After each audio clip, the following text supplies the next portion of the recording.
ఈరోజు మనం స్వచ్ఛమైన వాయువులు పీల్చుకొని ఆనందంగా కడుపు నిండుగా భోజనం ఆరగిస్తున్నాం.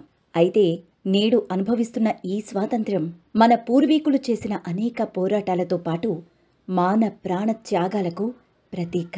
అలాంటి మహానుభావులు జీవితాలను మీ ముందుకు తెచ్చేందుకు ఆర్ఎం మీడియా హీరోస్ ఆఫ్ స్వతంత్రత ప్రత్యేక కార్యక్రమం మీ ముందుకు తెచ్చింది. సో ఇంకెందుకు ఆలస్యం, ఈరోజు వీడియో ప్రారంభిద్దామా? మహారాష్ట్ర అహ్మద్ నగర్ని ఇప్పుడు అహిల్యా నగర్ అని పిలుస్తారు. అయితే అహిల్యా నగర్ అని ఎందుకు పిలుస్తారో మనం తెలుసుకుందాం.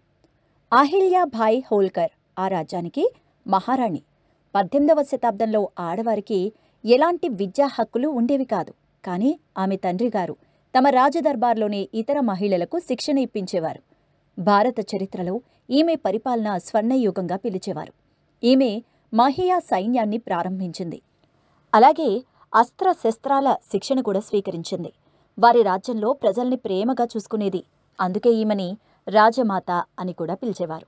ఇండోర్లో ఉన్న రాజ్మహల్ని విడిచి ప్రజల హక్కుల కోసం ఆమె రాజధాని అయిన మహేశ్వర్లో ఒక సాధారణమైన ఇంట్లో నివసించేది. ఈమె ఇక్కడ టెక్స్టైల్ ఇండస్ట్రీని స్థాపించారు. మీరందరూ మహేశ్వరి సిల్క్స్ కోసం వినే ఉంటారు.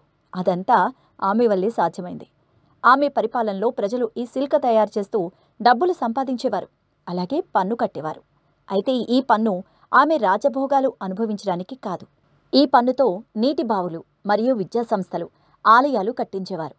ఆమె సేవల పరంపర కేవలం ఆమె రాజ్యానికి పరిమితం కాదు, యావత్ భారత్లో స్థాపించబడింది. ఈమె సోమనాథ్, బద్రీనాథ్తో పాటు విశ్వనాథ్ లాంటి విశిష్ట ఆలయాలకు సహకారం అందించారు. ఆ కాలంలోనే కాదు, భవిష్యత్ తరాల మహిళలకు కూడా రాణి అహిల్యాబాయి హోల్కర్ గారు ఒక ఆదర్శంగా నిలుస్తారు. చూసారుగా ఫ్రెండ్స్, ఈ స్వాతంత్ర్య వీరుల అద్భుతమైన పోరాట పటిమను. వచ్చే వారం మీరు ఏ స్వాతంత్ర్య వీరుని చరిత్ర తెలుసుకోవాలని అనుకుంటున్నారో ఈ వీడియో కామెంట్ బాక్స్లో తెలియజేయండి. అదేవిధంగా మన ఆర్ఎం మీడియా ఛానల్ని సబ్స్క్రైబ్ చేసి ఈ వీడియోని లైక్ మరియు షేర్ చేయండి. Thank you.